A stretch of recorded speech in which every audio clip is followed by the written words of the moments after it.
muchas maneras también. Ellos, por ejemplo, hablan de la revelación de Cristo, ¿ok? Que Cristo sea revelado al corazón, ¿ok? Que Cristo pueda ser conocido en el interior de nuestro corazón. Usted ve palabras que se repiten una y otra vez, como la manifestación del Hijo de Dios, esperando la manifestación del Hijo de Dios. En otras ocasiones, ellos hablan de el aparecer del Hijo de Dios, ¿ok? El Señor se me apareció, ¿ok? Se menciona en diferentes lugares. En otros pasajes se habla de la parousia o la presencia o la venida del Señor, ¿ok?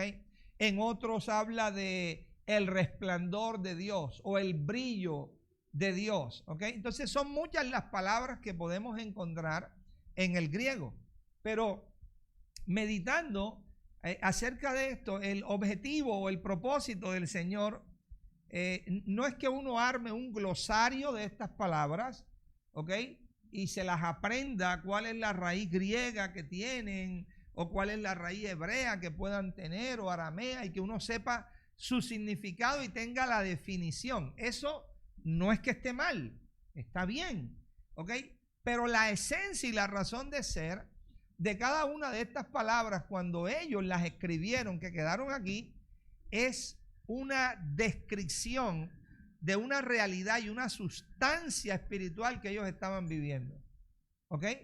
O sea, el objetivo de ellos, cuando ellos plasman todas esas expresiones escatológicas, entre comillas, no era para que uno tuviera un glosario de esas palabras, sino para que llegáramos a tener la vivencia espiritual de ¿qué? De esas palabras, ¿ok? Que pudiésemos verdaderamente conocer al Señor. Entonces, ¿hay un aparecer del Señor en los corazones? Sí. ¿Hay una manifestación del Señor en nuestros corazones? También. ¿Hay un brillo o un resplandor de Dios, de Cristo en nosotros, en los creyentes? Claro que sí. ¿Se da la revelación del Hijo de Dios? Sí. ¿Hay una parousia o una venida en el interior? Sí, ¿ok? Todo eso está allí, pero el asunto es que nosotros podamos tener la vivencia y la experiencia de cada una de esas realidades espirituales. Ahora, ¿cómo llegamos nosotros a tener esa vivencia y esa experiencia? Bueno, a través del oír y ver al Señor en nosotros y obedecerle. Y en la medida que le vemos, y en la medida que le oímos, y en la medida que le obedecemos, entonces crecemos espiritualmente. Así, de esa manera que se crece espiritualmente. El Señor lo describió. Vamos a Juan capítulo 14. Juan capítulo 14.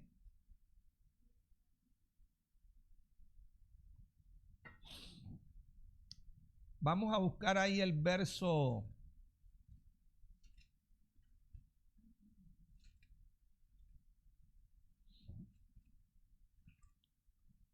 Juan 14, verso 21, vamos a buscar. Y luego leemos el verso 23. Dice el Señor, el que tiene ¿qué? Mis mandamientos, ¿y qué? Y los guarda. Ese, el que tiene mis mandamientos y los guarda, es el que ¿qué? Es el que me ama, ¿ok? El que tiene mis mandamientos. Ahora, ¿qué implica tener sus mandamientos? ¿Ok?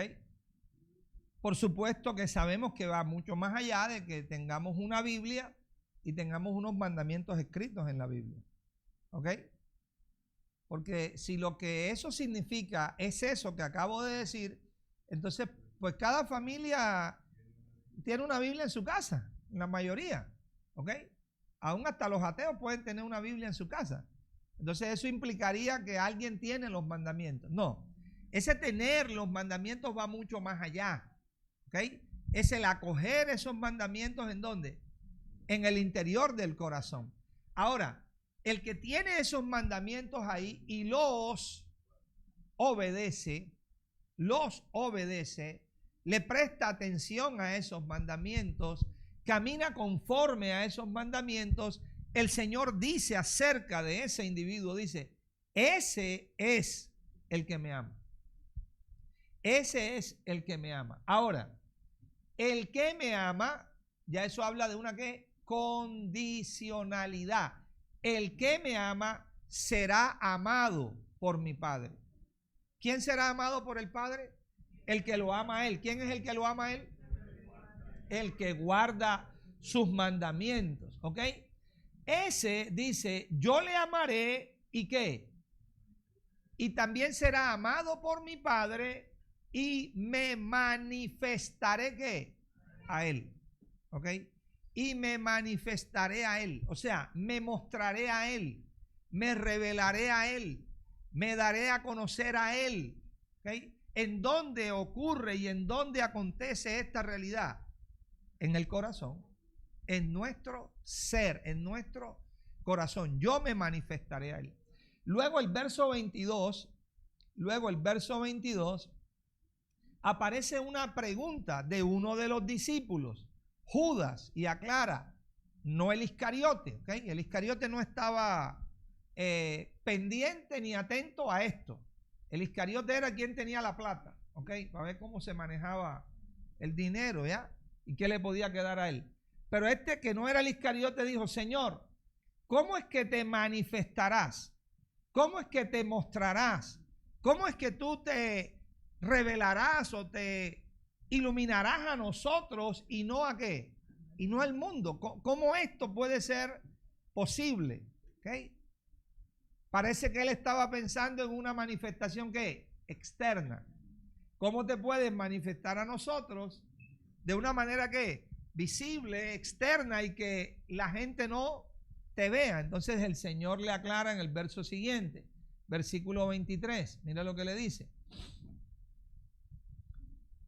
Respondió Jesús y le dijo, el que me ama, ¿qué?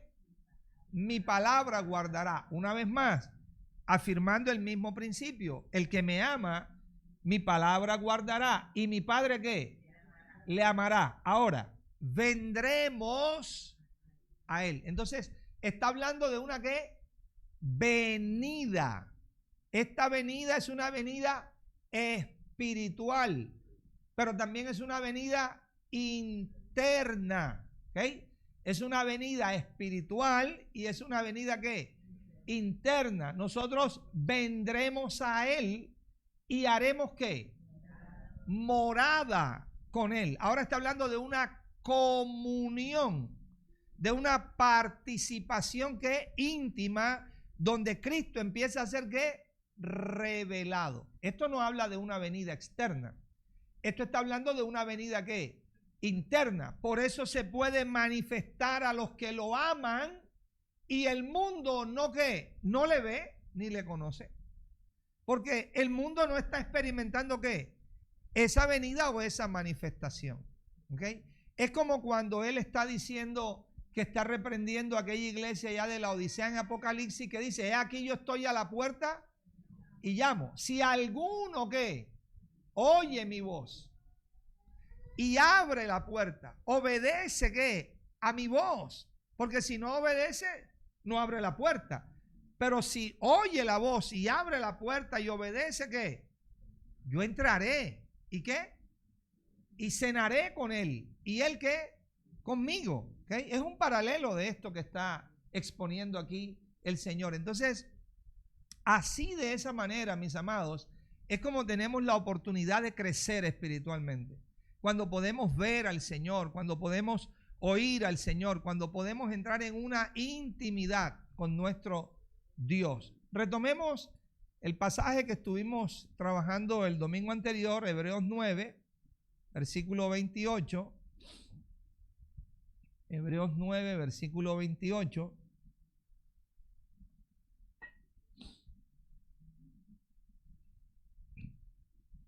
Dice, así también Cristo fue ¿qué?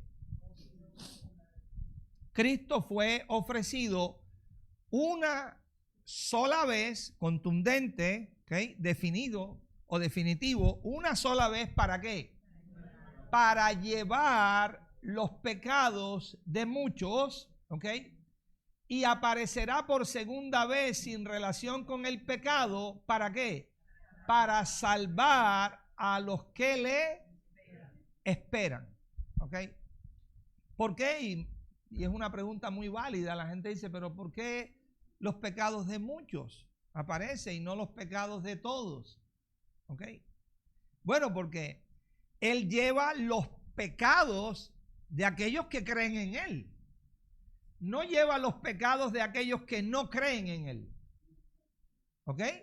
El sacrificio fue hecho. El sacrificio fue establecido para salvar a todos, ¿qué? Los hombres. Pero sabemos que no todos los hombres reciben esa salvación. Entonces Él lleva los pecados de muchos, porque esos muchos son los que están, ¿qué? Creyendo en Él y creyendo en su sacrificio, ¿ok? Ahora, así como afirma y dice, Él apareció una sola vez para llevar esos pecados de muchos, en otras palabras, nunca más Cristo volverá a padecer por los pecados de los hombres. Porque ese sacrificio para el Padre fue, ¿qué? Suficiente, completo, pleno y consumado. El Padre no le está diciendo al Hijo, quedó un precio por pagar todavía por los pecados de los hombres. No, el precio que tú pagaste fue un precio que perfecto, completo, pleno, y a eso no hay absolutamente nada que añadirle. Ya fue pagado ese sacrificio. Pero ahora dice que ese mismo que vino en carne a padecer y a ofrecerse en sacrificio por los pecados de los hombres, ahora aparecerá. Recuerden, la palabra es la misma de Hechos 26 o Hechos 22, el optomai de Dios, aparecerá. ¿Okay? Eso quiere decir, Dios se hace presente o Cristo se hace presente como el Espíritu que da ¿qué? Vida, como el Espíritu vivificante para ser ¿qué? Visto, para ser conocido, para que se pueda considerar o contemplar, para que se pueda mirar fijamente, ¿ok? Para que se pueda detallar. Y estamos hablando de detallar algo que espiritual, en este caso el rostro de ¿qué? Cristo mismo. Pero esa es su promesa. Él dice, yo voy a aparecer por segunda vez, o voy a aparecer como el segundo hombre, voy a aparecer como la realidad espiritual en los corazones de los hombres. Y cuando aparezca allí, entonces apareceré sin relación con ¿qué? ¿Por qué sin relación con el pecado? Porque nunca más apareceré para pagar precio por los pecados, porque ya yo lo hice. Ahora ya no apareceré como aparecí la primera vez, en carne, para que se cargara sobre mí ¿qué? El pecado de todos los hombres. No, ya no voy a aparecer así. Ahora voy a aparecer diferente como espíritu que da vida. ¿Para qué? Para salvar. Ahora voy a aparecer para salvar. O sea, el aparecer del Señor es ¿para qué? Para salvar. El asunto es que nosotros por el Espíritu podamos comprender qué significa salvar. ¿Qué implicaciones tiene eso que Él aparece en los corazones de los hombres? ¿Para qué? Para salvar. Entonces, ¿qué implica eso de salvar o que el Señor aparece en los corazones para salvar? Bueno, primero es una obra inmensamente grande. El escritor de Hebreos, cuando se refiere a esta salvación, habla e identifica y dice, una salvación tan grande. Es una obra que gigante lo que Dios hace. Esta obra de salvación tiene que ver es con la obra del Salvador. La palabra que se usa es soteria, salvación, liberación, ¿ok? Salud, ¿ok? Entonces, libertad. Esta obra de soteria, el único que la puede producir es el sóter. ¿Ok? El sóter. Cristo se conoce como el sóter. El sóter es el Salvador. el que salva es el que lleva a cabo la ¿qué? La salvación. Entonces, ¿en qué consiste esta obra de salvación? Cristo aparece en los corazones para producir en los corazones su obra. Esa obra implica limpieza, purificación, redención, justicia, santificación. ¿Está viendo lo grande que es esta obra? Mire todo lo que esta obra ¿qué? Produce, ¿ok? Él llega primeramente a limpiar la casa, a purificar la casa, ¿ok? A acondicionar y preparar la casa para que Él pueda habitar en esa casa como rey. ¿Okay? Entonces hay una obra de limpieza, hay una obra de purificación, hay una obra de liberación. Él trae libertad, pero también hay una obra donde se da un incremento o se da un aumento de ¿qué? De esa vida, naturaleza, justicia, gloria, amor, fe de Cristo en los corazones. Entonces, hablar de la obra de salvación es una obra que inmensamente amplia. No es aquella idea de nosotros, yo fui salvo hace 30 años y ya el Señor compró un tiquete para el cielo y me libró del infierno. O sea, eso suena bien, pero como una imaginación de nosotros. Pero eso no tiene mucho que ver con la obra de salvación que Dios lleva a cabo. Entonces, cuando esa obra de salvación se está desarrollando en el corazón, hay transformación de los corazones. ¿Ok? Hay transformación. O sea, el hombre empieza a ser ¿qué? Cambiado. El corazón empieza a ser transformado. ¿A la imagen de qué? De Cristo. ¿Empieza a ser limpiado? Sí. ¿Empieza a ser purificado? Sí. ¿Empieza a ser transformado? Sí. Toda esa obra se empieza a llevar ¿qué? A cabo. Y si esa obra no se está llevando a cabo, no hay salvación en ese corazón. Puede haber una idea, puede haber un concepto, puede haber una opinión, pero no hay ¿qué? No hay salvación. Si hay salvación, entonces la evidencia de la salvación se lleva ¿a qué? A cabo. Esto empieza con un arrepentimiento. ¿Ok? Y por eso el arrepentimiento tampoco es un asunto de que yo me arrepentí. No, lo que demuestra si hay arrepentimiento en el corazón o no hay, son las obras que son dignas de ese ¿qué? Arrepentimiento. ¿Ok?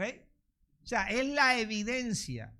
En Cristo todo se mueve por medio de una ¿qué? Evidencia. Entonces, si hay una evidencia, la evidencia es la que sustenta ¿qué? El cambio. ¿Ok? Uno puede decir todo lo que uno quiera con sus palabras, pero si la evidencia dice otra cosa, entonces pues las palabras que estamos diciendo se las puede llevar fácilmente el viento porque eso no tiene ningún fundamento, ¿ok? Ahora usted no puede decir mucho, pero si consistentemente sus acciones están ¿qué? Hablando por usted mismo. Así pasa espiritualmente. La obra es la que se tiene que dar, que se tiene que desarrollar. Entonces, ¿cuál es el punto? El punto es que Él aparece. ¿Dónde aparece? En los corazones. Ojo, ¿aparece para qué? Para salvar. Y algo muy fundamental, ¿para salvar a quiénes? Sería una respuesta equivocada decir a todos. No, a todos no. ¿A quiénes? Él aparece para salvar a los que le esperan. Y esa palabra esperar también tiene una amplitud muy grande. Aparece para salvar a los que le esperan. Aparece para salvar a los que le aguardan o los que le esperan totalmente, a los que tienen esa expectativa continua y constante ¿en qué? En sus corazones. Allí aparece, ¿ok?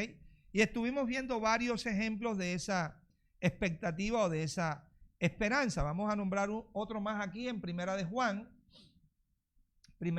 capítulo número 3, y vamos a mirar ahí en Primera de Juan capítulo número 3 el versículo 2 y 3, ¿ok? De esa esperanza o expectativa o de ese esperar habló este apóstol. Primera de Juan capítulo número 3. Vamos a leer versículo número 2 y 3. 2 y 3. Dice, amados, ahora somos ¿qué? Hijos de Dios. La palabra que está usando ahí para hijos de Dios es la palabra tecnón. El significado es el niño. Ahora somos ¿qué? Niños de Dios. O sea, uno que ha nacido ¿qué? De Dios. ¿Okay? A uno que ha nacido de Dios, usted no le puede demandar lo que le demanda a un adulto o a un maduro. ¿Es un qué? Es un niño, es un bebé. Acabó de nacer, ha nacido de Dios. Ahora somos niños de Dios. Y aunque no se ha manifestado, o sea, aún todavía no hay una evidencia, ¿ok? ¿De qué? De lo que hemos de qué? De ser. Claro, cuando el niño nace, y usted tiene el ejemplo con sus hijos, usted los vio pequeñitos, recién nacidos, niños de qué? De brazos. En ese momento, por mucho que usted imaginara, usted no se lo puede imaginar como están ahora. Después que crecieron, entonces se ha manifestado a través de qué? Del tiempo, pero de un proceso de crecimiento que se ha ido dando, lo que ellos iban a llegar a qué? Hacer, ¿ok? Pero para eso el proceso se tiene que ¿qué? Que dar, ¿ok? Hasta que no se dé, todavía ¿qué? Todavía está allí, ¿ok? Todavía está allí. Entonces por eso se hace necesario ¿qué? El proceso. Eso es lo que Juan espiritualmente está hablando, está diciendo, bueno, nosotros ahorita somos niños, somos unos bebés espirituales, todavía no se ha manifestado lo que hemos ¿qué? De ser, ¿ok? ¿De qué está hablando él cuando dice lo que hemos de ser? Bueno, llegar a la estatura de un hijo maduro. Él está diciendo, debemos llegar a ¿qué? A la estatura de un hijo ¿qué? Maduro. Pero un bebé no es un hijo maduro, es un bebé, ¿ok? Es un bebé.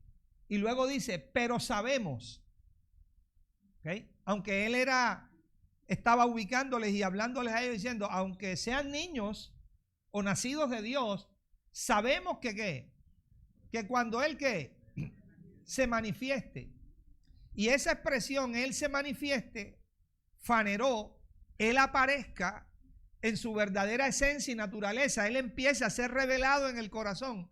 Se empiece a mostrar, se empiece a ver, se empiece a revelar, lo podamos ver, lo podamos considerar, empecemos a oírlo, empecemos a crecer en esa comunión con Él. Cuando Él se manifieste, seremos ¿qué?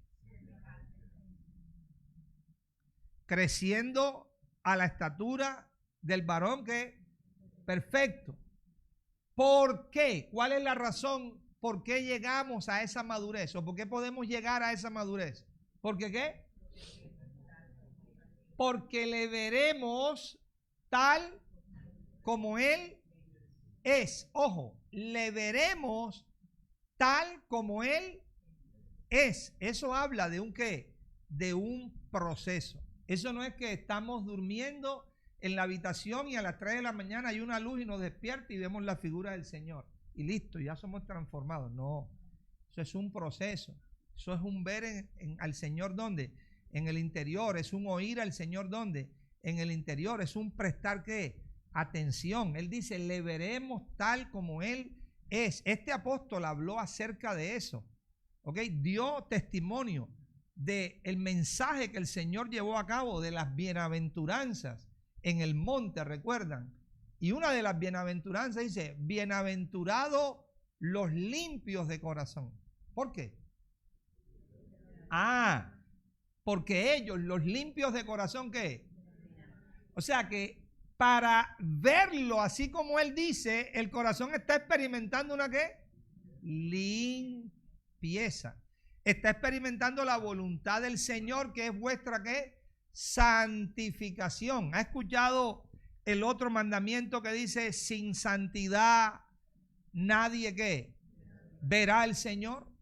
Y ese verá el Señor no es simplemente la idea es, no, pues necesitamos esa santidad para verlo después que nos muramos allá el Señor anciano vestido de blanco. No, el Señor quiere que lo veamos cada día. El Señor quiere que tengamos una comunión íntima con Él cada día. Estamos llamados a la participación con su Hijo.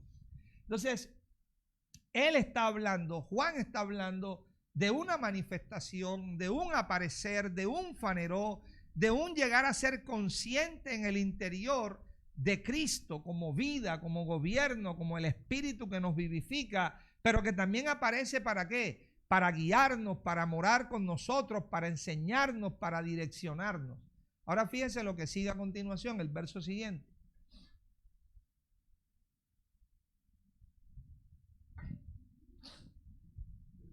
Y todo aquel que ¿qué? Que tiene ¿qué? ¿Cuál es la esperanza? Esa que nombró en el verso 2. ¿Cuál es la esperanza? ¿De verlo? ¿De participar de él? ¿De en su verdadera sustancia y esencia llegar a tener una comunión con quién? Con Cristo, para oírlo, para obedecerlo. Entonces él dice, señores, todo aquel que tiene ¿qué? Esta esperanza, ojo, esta esperanza en él. ¿Esta esperanza en quién? En él. Todo aquel que tiene esta esperanza en él, ¿qué pasa? ¿Se qué? Entonces esta esperanza es poderosa, es una esperanza purificadora. ¿Qué esperanza esta tan gloriosa? O sea, no tiene pérdida por ninguna parte. Usted está continuamente en la expectativa del Señor, en la expectativa de verle, en la expectativa de oírle, en la expectativa de obedecerle, en la expectativa de ser guiado por él. Y ahora le dice el apóstol Juan por el Espíritu, pues si usted está en esta expectativa lo purifica a usted. Wow. Ojo, así como él es puro. ¿Qué indica eso? Que en esa expectativa vamos creciendo en la misma naturaleza de Cristo. Vamos creciendo en la misma naturaleza ¿de quién? De Cristo. ¿Okay? Segunda de Corintios 4:6. Todo esto habla de ese que aparecer, de ese cada día llegar a conocer más al Señor, íntimamente a Él. Segunda de Corintios, capítulo 4, versículo 6. El apóstol dice, porque Dios que mandó, ¿que de qué? Que de las tinieblas resplandeciese, ¿qué? ¿Se acuerda de Génesis allá 1:13? Y dijo Dios que sea la luz, y fue ¿qué? Y fue la luz. ¿Ok? Y fue la luz. Porque Dios que mandó que de las tinieblas resplandeciese la luz es el que resplandeció. ¿Okay? Eso lo dice Pablo. ¿Okay? Juan escribe en su primera carta y dice, señores, este es el mensaje que hemos recibido de él. Dios es luz y no hay que ningunas tinieblas en él. Por tanto, es el Dios el que resplandeció. ¿En dónde resplandeció? Ahí está, en nuestros corazones. ¿Para qué resplandece en nuestros corazones? Para iluminación del conocimiento de la gloria de Dios en la faz ¿de qué? De Jesucristo. ¿Dónde está la gloria de Dios? ¿Dónde está el doxa de Dios? La sustancia, la plenitud de Dios, el brillo, el esplendor, la manifestación divina en el rostro ¿de qué? De Jesucristo, en la faz de Jesucristo. Por tanto, Dios aparece y resplandece como luz en el corazón. ¿Para qué? Para que nosotros podamos ver a Cristo. ¿Dónde ver a Cristo? En el interior. Eso es lo que Él desea. ¿Okay? El Evangelio, mis amados, se centra en un conocer íntimamente a Cristo en el interior de nuestros corazones. Que Cristo pueda ser revelado ¿dónde? En el interior de nuestros corazones. No buscarlo afuera de maneras externas o figuras externas o ideas externas, no. Buscar a Cristo donde Cristo está. ¿Dónde está? en nuestros corazones. Por eso es que necesita ser revelado, manifestado, visto. Necesita brillar, necesita aparecer. ¿Ok? Todas esas expresiones que están allí escritas, lo que todas apuntan es que el Cristo se pueda ver en el interior del corazón. Cuando el Cristo se ve en el interior del corazón, lo que empezamos a ver es el verdadero tesoro que se nos ha dado. El verdadero ¿qué? Tesoro. Y cuando uno ve el tesoro, uno también identifica claramente el barro. Y ve la gran diferencia entre el tesoro y el ¿qué? Y el barro. Y dice, wow, este barro es inmensamente privilegiado. Porque este barro está participando ¿de qué? Del tesoro. Y eso sirve entonces para que vuestra confianza esté puesta en el tesoro y no en el barro. Pablo le llama para que la excelencia del poder sea de Dios y ¿qué? Y no de nosotros. Eso es lo que empezamos a ¿qué? A ver, eso es lo que empezamos a considerar. Entonces, así es como realmente llegamos a ¿qué? A crecer espiritualmente. Por eso, en esa misma carta, en el capítulo anterior, en el capítulo 3, versículo 18, él dice, todos nosotros mirando a cara descubierta, o sea, mirando a cara sin velo, ¿ok? Y para que la cara esté sin velo, usted lee versículos anteriores, dice, hay que volverse al Señor. Y cuando se vuelvan al Señor, el velo ¿qué? Se quitará, porque el Señor es el Espíritu, y donde está el Espíritu del Señor, allí hay ¿qué? Libertad. Por tanto, todos nosotros mirando a cara descubierta como en un espejo, ¿qué vemos como en un espejo? La gloria del Señor. ¿Qué acabamos de leer en el versículo ese que tenemos ahí? ¿Dónde está la gloria del Señor? En la faz de Jesucristo. Entonces, lo que Pablo está diciendo es, cuando miramos en el interior, pero sin el velo en el corazón, ¿a quién empezamos a ver? A Cristo. ¿Y quién es la expectativa de gloria que mora en nosotros? ¿Y quién es la expectativa viva? ¿Y quién es la expectativa del Evangelio? En quien tenemos que permanecer fundados y firmes, sin movernos de tal esperanza. ¿Y quién es la expectativa viva? ¿Y quién es la expectativa de la vida eterna? Pablo dice, Cristo nuestra esperanza, nuestra expectativa.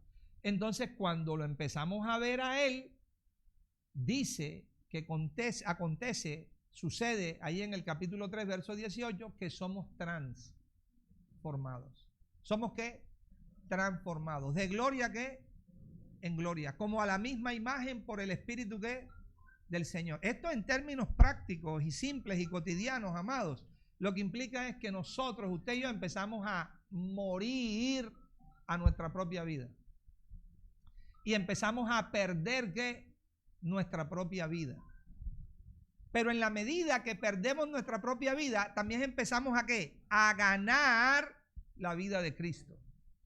Esta mañana hablaba con mi esposa y ella me decía, mi amor, la importancia, una de las cosas muy importantes con los hijos que nos pasa, es que los hijos son, además de ser un regalo de Dios, vienen a nuestra vida para trabajar con el carácter de nosotros, para trabajar con muchas cosas que hay en nosotros, ¿ok?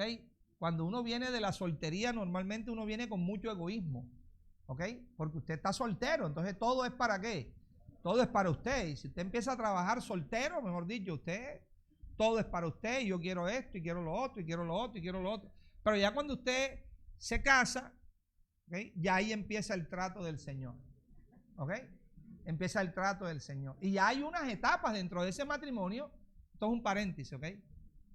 Hay unas etapas ahí en el trato del Señor con uno en la soltería, que usted se compra cosas ya casado ya, y usted las lleva escondidas para la casa. ¿Cuáles son los angelitos que no hacen eso? Usted lleva escondida para que su esposa no la vea, la guarda por ahí. Esas cosas el Señor tiene que ir ¿qué? Tratándolas en el corazón, ¿ok? Ahora, cuando aparecen los hijos, todavía ¿qué? Mucho más.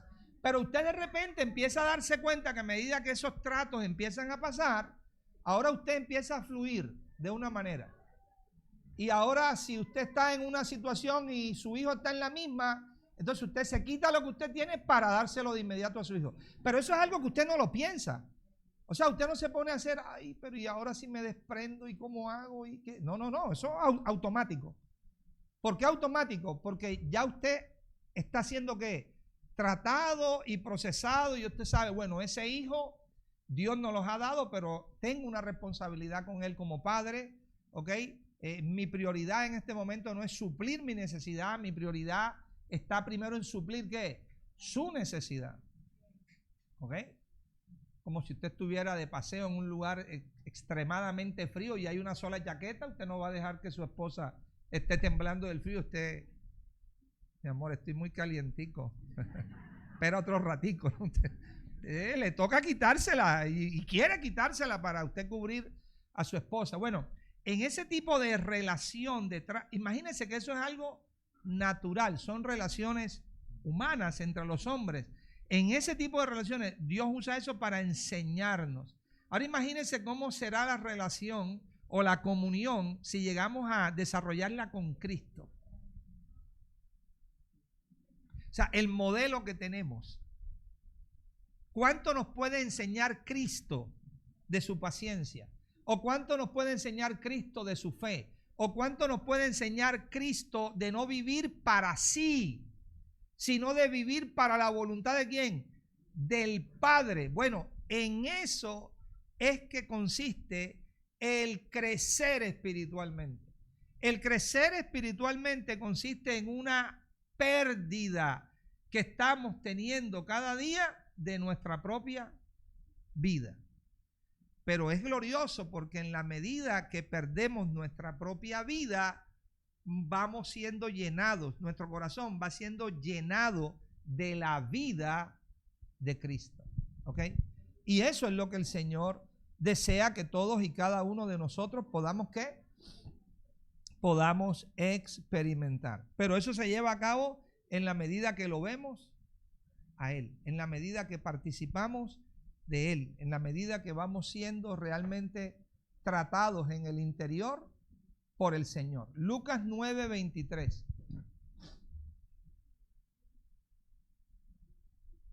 Lucas 9:23.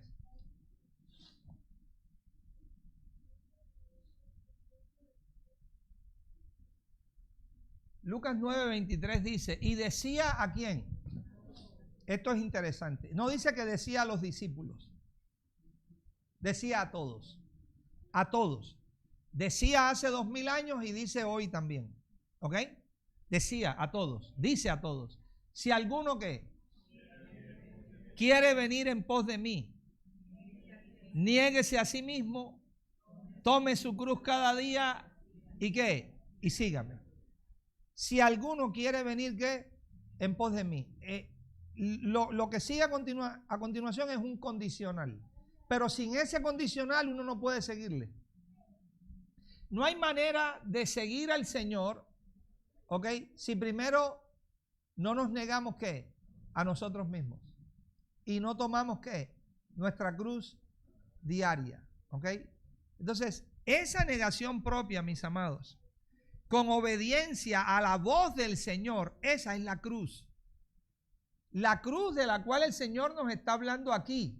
Porque observe, es la cruz de cada uno. Si lo ve, tome su ¿qué? Su cruz cada día. O sea, esa es la cruz que yo tengo que tomar. O la cruz que yo tengo que llevar. ¿Cuál es la cruz que yo tengo que llevar? La cruz interna de la negación propia.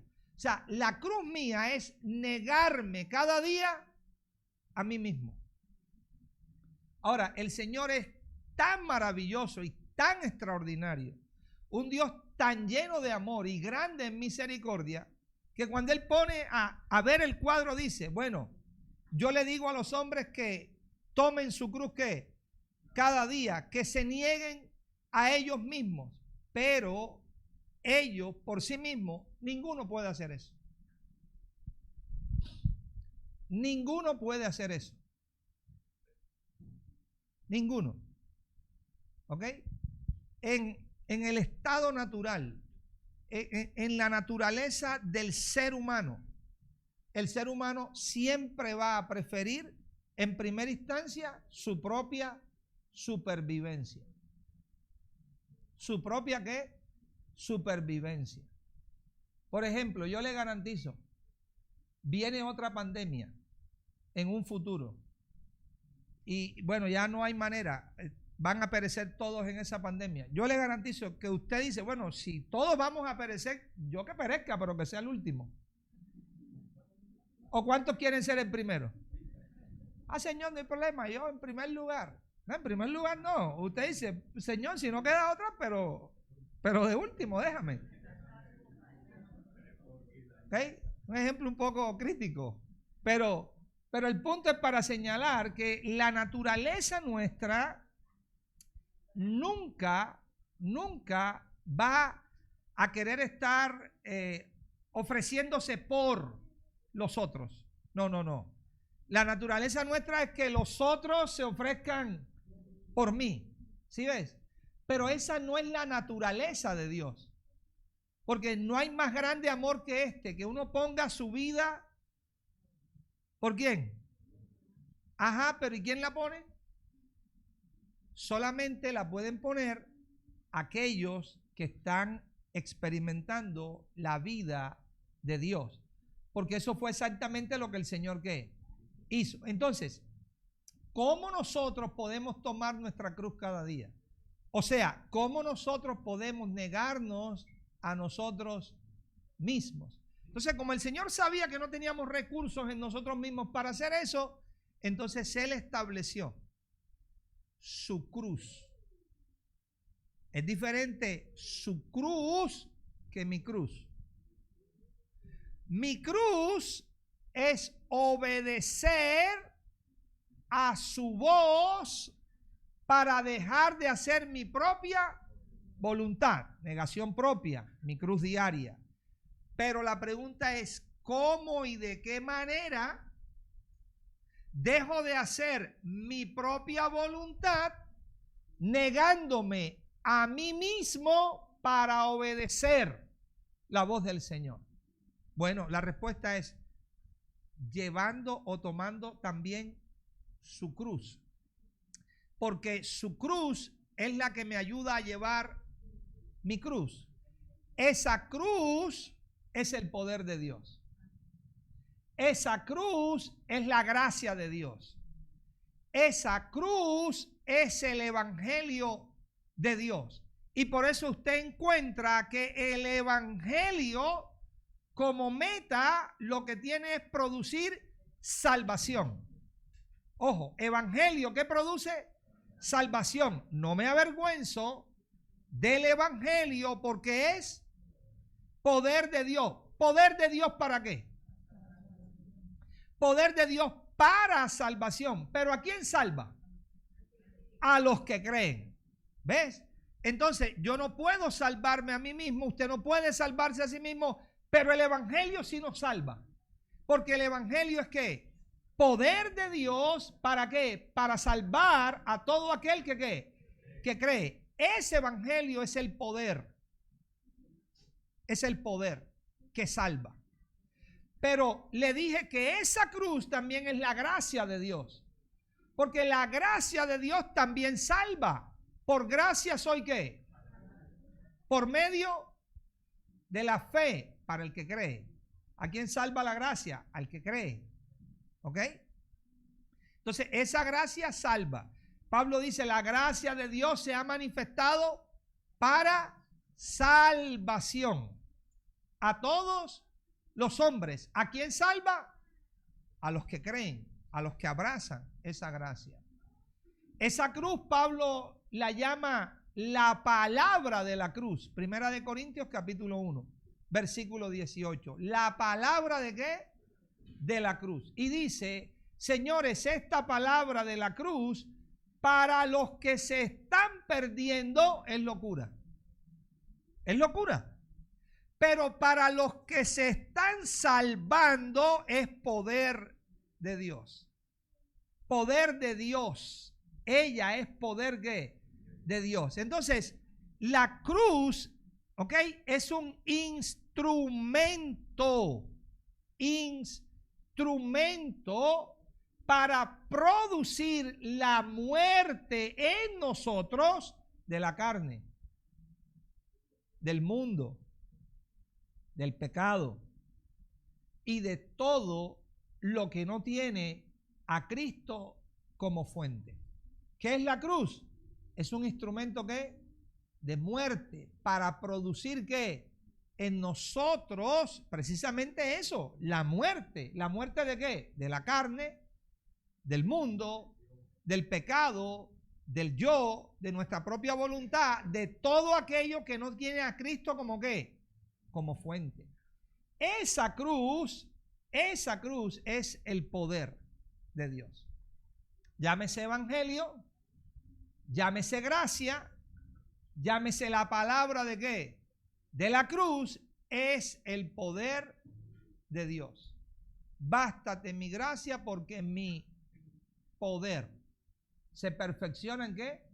En la debilidad. Entonces, la única forma como nosotros podemos experimentar esta negación propia en nuestros propios corazones, obedeciendo a la voz del Señor para dejar de hacer nuestra voluntad y hacer la voluntad suya en la faz de la tierra, la única manera de poder experimentar eso es que tomando la cruz de Él, el poder de Dios, la gracia de Dios, el evangelio de Dios. Y cuando lo hacemos, entonces empezamos a ¿qué? A crecer espiritualmente. Así es como que crecemos ¿qué? Espiritualmente. No, yo crezco espiritualmente porque yo he hecho 48 seminarios. No, no crecemos porque hagamos 48 seminarios o porque estemos participando en tal estudio bíblico o por, no. Todas esas cosas en un momento determinado pueden ser una herramienta. Lo único que les da verdadero valor y esencia es si obedecemos la voz del Señor que habla a nuestros corazones. Si no, no hay manera, no hay forma. Esa es la manera, esa es la forma. Mateo capítulo 10, versículo 38. Mateo 10, versículo 38.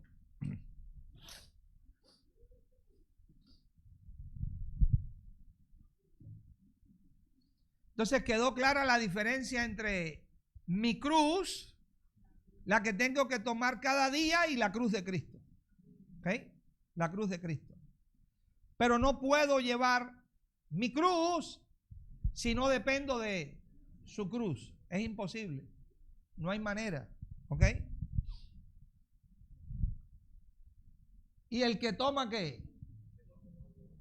Y el que no toma su cruz y sigue ¿qué? En pos de mí, ¿qué? No hay manera. El que no toma su cruz. O sea, el que no se niega a sí mismo. Aquel que no se niegue a sí mismo no puede ¿qué? Venir en pos de mí. Claro, porque es imposible, porque la voluntad del hombre es en una dirección, la voluntad de Dios es en otra, la voluntad del hombre es enemiga de la voluntad ¿qué? De Dios, y yo no puedo seguir en una dirección y a la misma vez seguir en otra. ¿Ok? Por eso dos no pueden andar juntos si no están ¿qué? De acuerdo. ¿Cómo? No hay manera, no hay forma. No es posible. ¿Okay? Juan capítulo 5. Juan capítulo 5.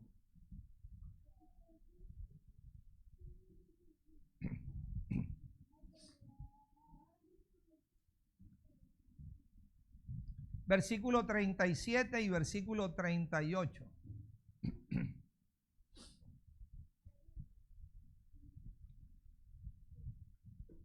También el Padre que me envió ha dado testimonio de mí. Ahora, el Señor les dice a ellos, les dice, nunca habéis oído ¿qué? Su voz. ¿Okay? Recuerden todo lo que hemos hablado de la expectativa, todo radica en oír ¿qué?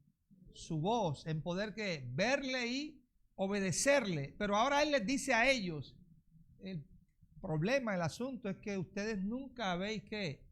Oído su voz. pero tampoco nunca habéis visto que su aspecto.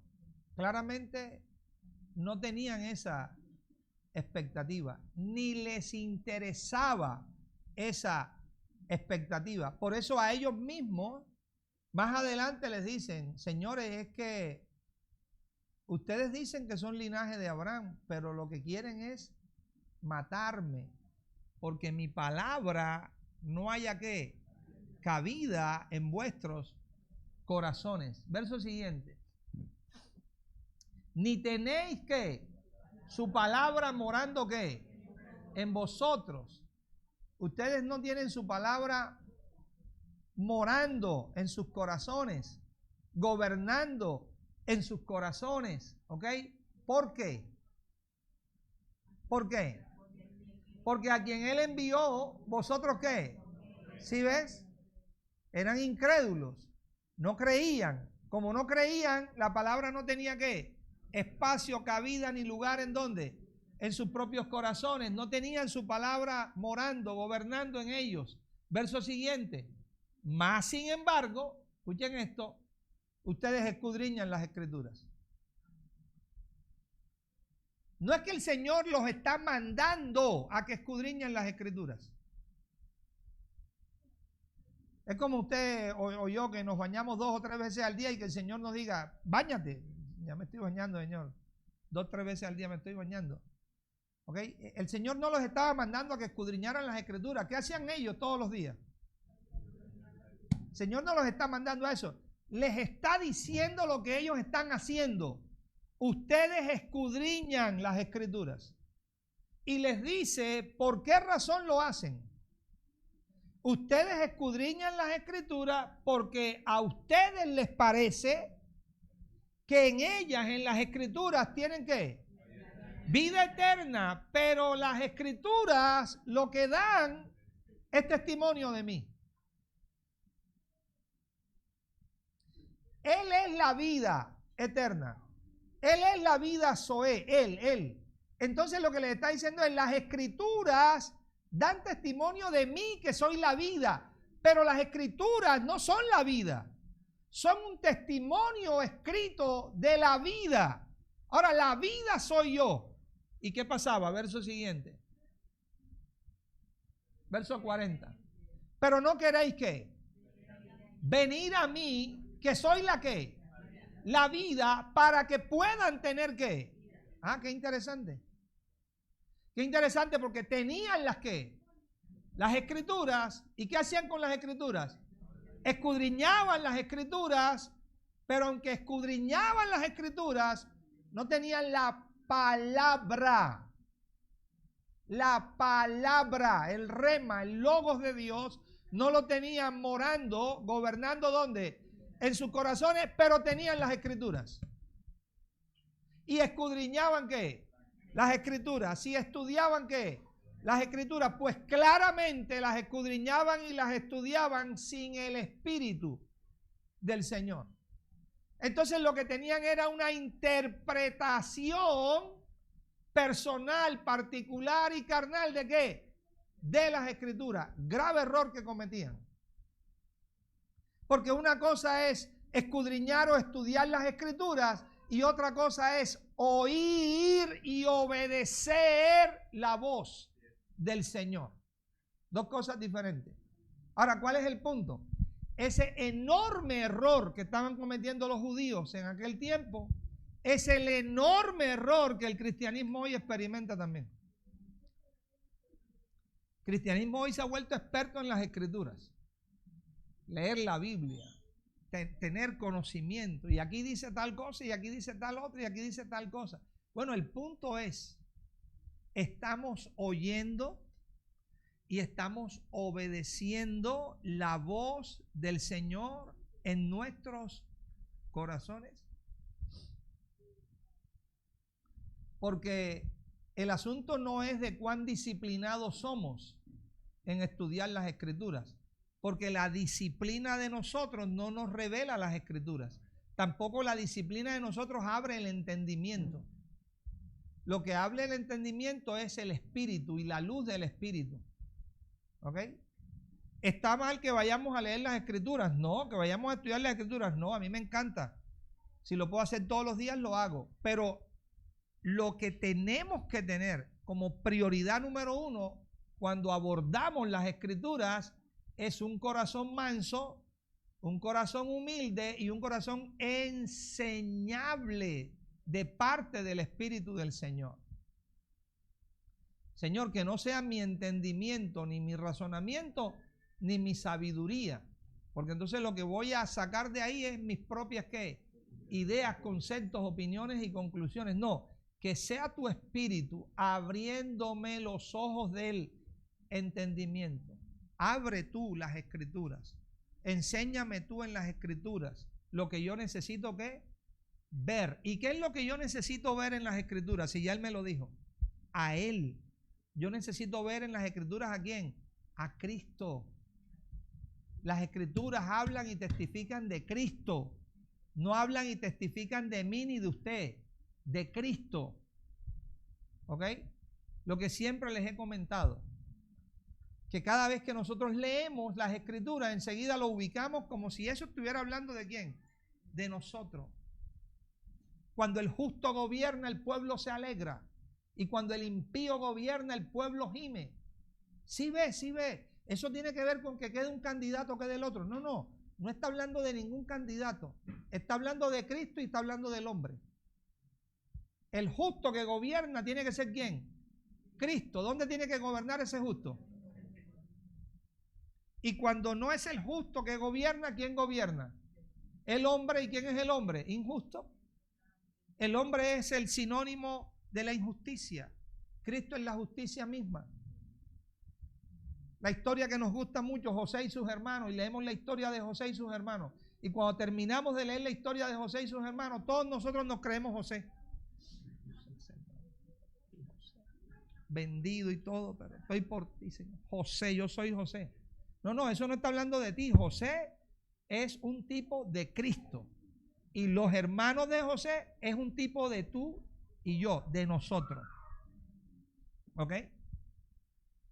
De eso es que habla, porque las escrituras testifican de quién? De él. Jacob, un tipo de quién? De Cristo. ¿Ok? David, un tipo de quién? De Cristo. Esaú, Saúl, un tipo de qué? De la naturaleza del hombre. Y esa naturaleza del hombre tiene que ¿qué? Que perecer. Y la naturaleza de Cristo es la que tiene que ser ¿qué? Levantada en el corazón. ¿Okay? Entonces, para ir terminando, mis amados, así de esa manera es como nosotros crecemos espiritualmente. ¿Cómo crecemos espiritualmente? Cuando oímos al Señor hablar a nuestro corazón, cuando obedecemos lo que estamos ¿qué? Oyendo, cuando caminamos en esa ¿qué? Obediencia, y cuando hacemos eso, entonces el poder de Dios empieza ¿qué? A obrar en nuestros corazones. ¿Y qué hace? Desgasta en nosotros lo que tenga que desgastar. Elimina en nosotros lo que tenga que eliminar. Crucifica en nosotros lo que tenga que crucificar. Y levanta en nosotros, hace vivificar en nosotros lo que es de quién? De Cristo, el Señor.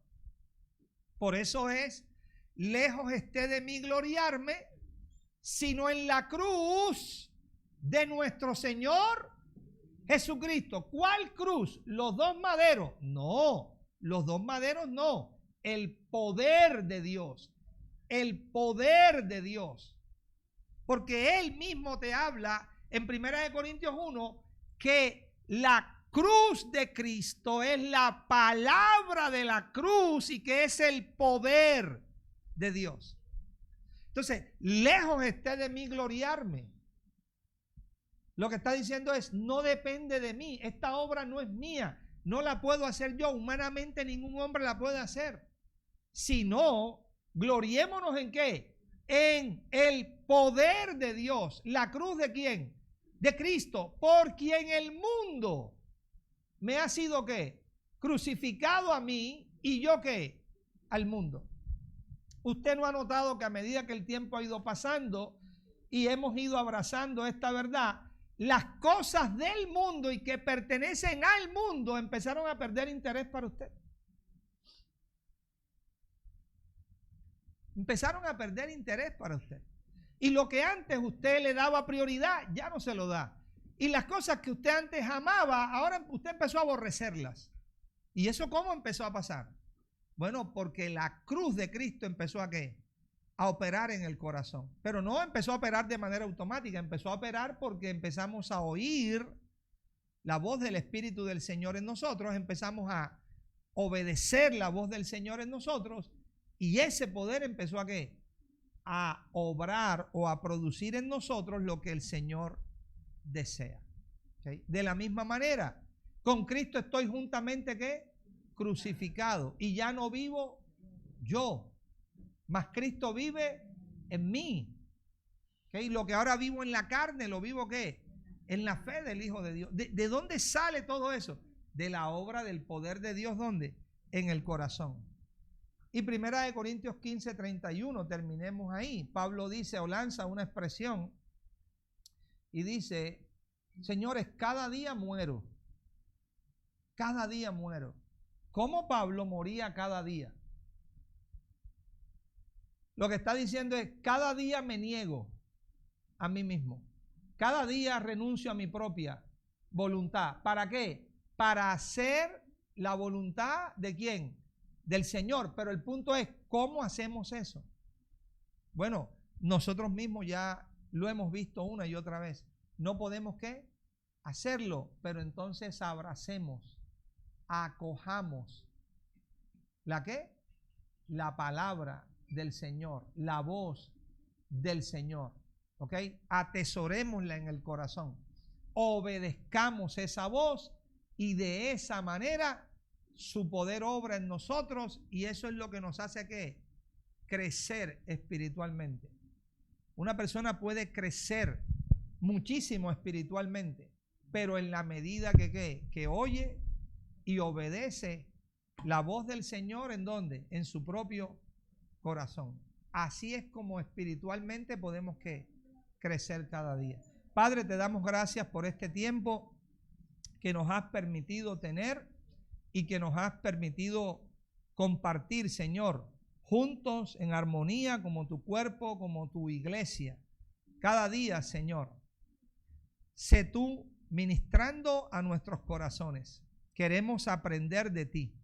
Queremos aprender de ti humildad. Queremos aprender de ti mansedumbre.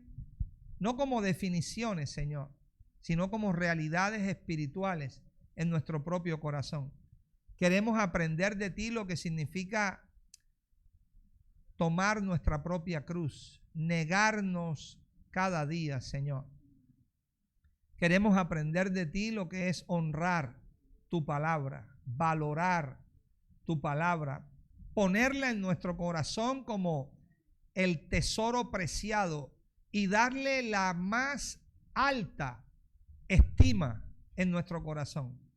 Que cuando tú hables a nuestro corazón, nosotros estemos prestos porque estemos a la expectativa, Señor, hambrientos, mirándote a ti fijamente con el deseo que tú nos hables, nos guíes, nos enseñes, nos corrijas, nos direcciones cada día. Y que cuando recibamos la palabra viva y eficaz en nosotros, podamos obedecerla, Señor. Ser diligentes en obedecerla. Y de esa manera experimentar en nosotros tu poder. Tu poder, que es el único que mata en nosotros. Mata en nosotros todo aquello que es contrario a ti.